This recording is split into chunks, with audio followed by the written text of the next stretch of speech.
Good morning, Northeast Radio SD, Watertown, South Dakota. We're live in studio here with a couple of very special guests we were able to set up. We've got Josephine Garcia. Good morning. State representative running for state senate for District 5. So I don't know, we don't need a whole big background, but we did talk to you here a week ago. So you're currently a representative in District 5. That's correct. Running for, the Senate. Go ahead. And so you're running for Senate now, and you brought a special guest with you today, and I got to make sure I got this right. So you have Curtis Jundt. He's a retired national. Okay, hold on one second here. Natural. That's what we had. I was writing. Retired natural industry asset development engineer and energy economist. Chris, did I get that right? Yeah, Curtis. Curtis. Okay. All right. Sorry about that, Curtis. Development. Yeah. Okay. So retired natural gas industry asset development engineer and energy economist. That's correct. Okay, excellent. And thank you, Curtis, for joining us. I don't know why I had Chris in there from the calendar, but anyways, we got Josephine with us.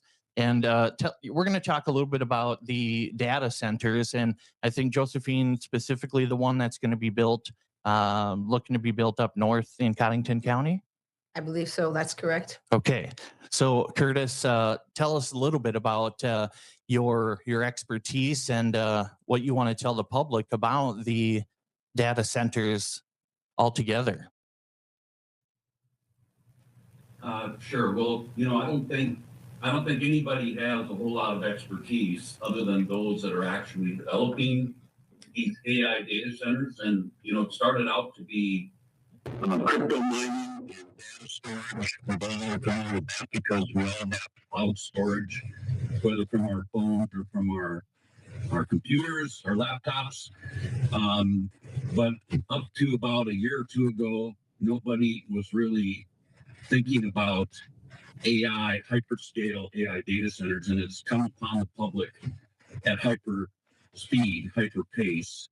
And that's where the concern is coming from. Anything that comes at a hyper pace and the public just finds out about it when we realize that our legislators and our elected officials, whether it be legislature or DC politicians or county commissioners, that they have been in communication with these developers possibly years in advance. And what we've experienced in North Dakota is their lobbyists put bills, have the legislature put bills before the legislature, kind of greasing the skids and paving the way for what's coming before we, the public, even really understand why it's happening.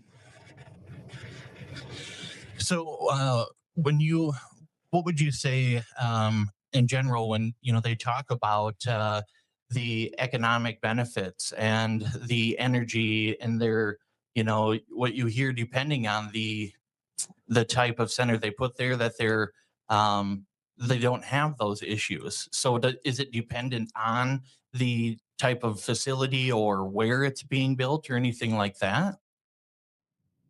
So first of all, the economic benefit, it's a bit blurry in my mind, being somebody who's well tuned into economics and of course, I believe in capitalism. There's 4,000 plus of these operating in the United States already. I don't understand the hyper pace and the speed at which these things are being thrown at us. And I think it's prudent upon the county commissions and the townships and the citizens to be able to try to get a pause, to wrap their arms around what in the heck is going on and trying to do some due diligence. I do understand the other side of the equation. I'm a little blurry on their benefit to the public and what, if it's all going to be good or if there's anything potentially nefarious that's coming down the pike on AI toward we the citizens. But I do understand the side of significant energy consumption. We're talking not some of these sites like in North Dakota We're not talking just thousands of megawatts. Now, to put it in perspective, I mean, there's one being built in North Dakota at Harwood, north of Fargo, that's going to be several thousand megawatts. That turns into gigawatts. Just to put it in perspective for you, Cass County Electric that serves West Fargo, their peak is about 280 megawatts. The peak of Bismarck Mandan, North Dakota, is 180 megawatts. So what we're talking about is multiples of big cities in North Dakota, and the same is going to be for South Dakota, coming at our power grid in the matter of a couple of years. That's like building all new West Fargo, and Bismarck, Mandan metro areas, two of the largest in North Dakota, within 2 years, when it took hundreds of years to get that sort of load. The power grid that we have is decades old, and nobody can convince me that there isn't going to be an impact to all of us ratepayers when you add a demand, even if it's not peak demand, even if they peak shade and put on their own gas-fired generation, whatever, on peaks, they're still going to be buying power off the grid, off peak, and simple rules of supply and demand will tell you that that increased demand on the grid is going to increase our wholesale power prices, which goes into all residential commercial rates on every utility. There's going to be an impact. And then you've got the land conversion from ag to thousands of acres. And then you've got the concern of the water issue, which there's all sorts of different stories coming down about closed loop, open loop cooling. That's, those that are proponents say, it's nothing. They use way more water out in the oil field when they do fracking. So there's not a big concern. In certain areas that do not have the Missouri River to feed that frack water out in western North Dakota, and they rely on aquifers, yes, there is a concern for water resources. And Josephine, you brought him in here because you had a bill that you had voted down that kind of dealing with the data centers. Can you talk on that a little bit too? Yes, and thank you, Mrs. Lund, for being online. I believe I brought him for many reasons. One, door to door, people ask, that's the big question, the data centers, the jobs, what's happening with our water and our electricity. Will we be affected? What bills were passed to protect us as citizens? And the reality is people need to know the truth. They need to know what is actually happening behind closed doors, and the information needs to be available so that people understand who they're voting for, who they're electing, and how this whole all works. It's something you can't do in 30-second elevator speech at a door. But I do believe as a steward for the people, it is important that they understand what's happening. The data center bill that came this year, they wanted the tax credit of 50 years. It was voted down. I never got to where I was. And their big claim to fame is, we'll bring so many jobs. Well, my point was, and previous forums was, if we are having these data centers, really we're talking maybe 50 jobs, 20 jobs. We're not talking thousands. You're going to lay off thousands of people, 5 to 10 to 20,000 of people for maybe 20 people that will run these centers. Because once the centers are open and up and running, it's self-sufficient. You don't need human beings to really do much. A couple of them on site. Mr. Lund can correct me, but there's not a lot that you need available. So this whole hype that we're going to have this influx of jobs is just not clear. It's not clear how that's going to happen and if there's any truth to that. So that was a big thing. The other thing is people are very concerned about their water, their electricity. We know in Arizona, they 30 gallons of water, the pressure went down. They had this big data center. No one knew that was coming. They would promise the pressure would be okay. And look what's happening. They're struggling. So towns will be vacant. I know there's been a lot of pictures also on TikTok in Ellendale showing their data center, how massive it is and what it's done to the community. So there's a lot of players in this big scheme of things. And we say for economic development, but what are we really doing? Why do we need all this? And like this Mr. Curtis Lund has said, why are we going so fast and furious at it? What is the rush? Where's the fire is what I say. What is really happening behind the scenes? And that we really don't have the answers to. We just know that there's been a lot of legislation in many states to push these through. I did the research. There's 5,147 data centers in the United States. In China, there's 1,100, I believe, 86. So the first point was when this all started, we were trying to keep up with China and their AI. Well, we have surpassed that 4 times. So, what is really going on here? And who are the real key players in all of this? So, that is why I wanted today to spend the time in discussing that and letting people hear from an expert who's been in it, exactly what we are all concerned about in legislation. Very good. And Curtis, did you want to add anything to what she had said? No, I mean, she's Representative Garcia is spot on, and I think that um, that's what is very concerning is the pace of this coming at us. Some of the transparency issues that are coming at the public and the commissions, and different things. There's some quid pro quo things going on where certain developers are making payments to county emergency response and fire departments and police departments, sheriff departments before they even apply for a permit. And then there's counties in North Dakota that have tried to put moratoriums on 6 months or a year, and then they get threatened with legal action. And what I have to tell the people and even the developers, several years ago, 5 years ago, we weren't even thinking about AI as being something that's going to come at us fast and furious. We weren't thinking about CO2 pipelines. We weren't thinking about lab grown meat factories and a rare earth mineral mining and battery energy storage in North Dakota or anywhere. And now all these things are coming at us fast and furious.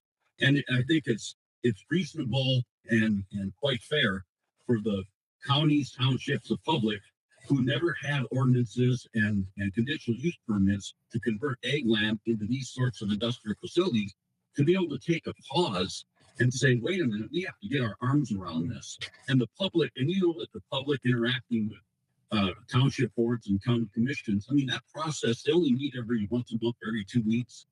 That process takes a while.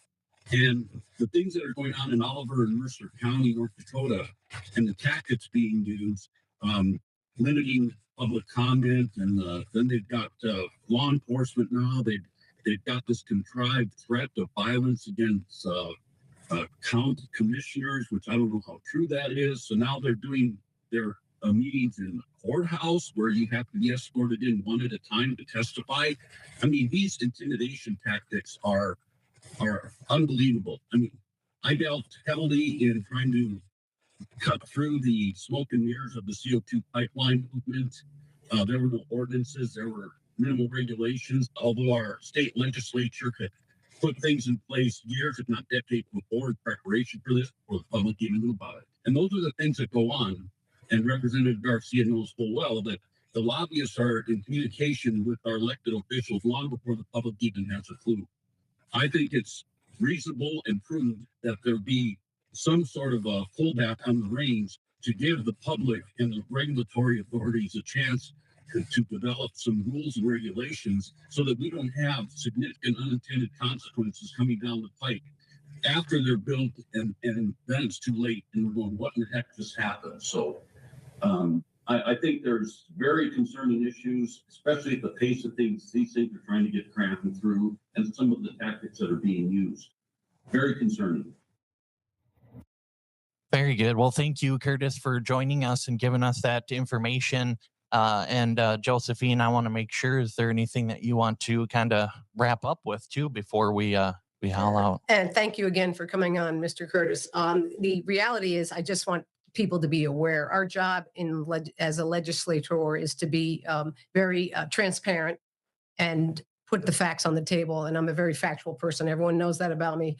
And I think that if it's going to happen, which we know the ball is already in motion, we just need to make sure we're awake through it. And as it just has previously been said, we do things correctly with accountability and clarity, because a lot of people will get affected in this, if not everyone. So I think awareness and transparency are the biggest thing. I would like people that are listening to please pass it along so that everyone is aware. The problem is people, when you go door to door, they have no idea because they're so busy in every day trying to put food on the table, pay their bills. And this is just like in the blink of an eye, it's happening. And then you see it in the news 2 weeks later. And that's not fair. That's not right. People need to know as it's occurring and how to get involved. And I just would say, ask the questions. And I appreciate all the questions people ask me when I go door to door, because this is why I'm here today and have been with you a few times, because there are really big factors as to why people don't know what's going on. And I think that's not by mistake. I think that's by design. And I'm here to make it different. Like I said, a steward to the people, always be true to the people.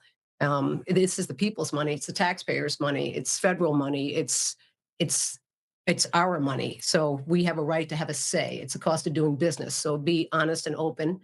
And if you're going to do the cost of doing business, there are some things you have to achieve, and that is the transparency to the people. So that's my biggest message: is I will answer the questions, and that's why I am here to try to address the people that I see every day walking door to door in the last 6 weeks, 7 weeks. Mhm. So thank you for having me. I hope that people are hearing and understand a little better. And like I said, Mr. Lund is an expert in the field, and just honored to have him on today. Hmm.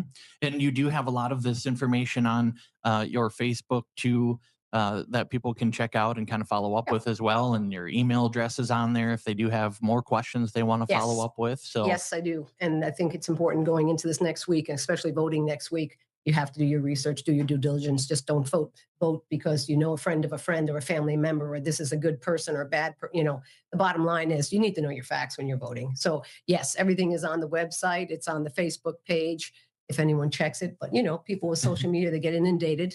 So Yeah. I've had complaints about that in the mailers. So I'm here now. Yeah. This is my next outlet. Okay, well, we appreciate that. And social media, it's you can go right to the source at Yes, least and get yes. it from you, and then find some more information, and your website too. And if you got questions, just email Absolutely. and ask, Please reach send your out. questions. So, Be more than happy to answer them. And thank you. yeah, you Thank you bet. to your listeners. Then June 2nd is next Tuesday, 7 to 7. The polls will be open. So Vote Garcia. make sure you vote. Very good. All right. Well, thank you again, Curtis. We appreciate your time. And we'll go back to some music here on Northeast Radio SD.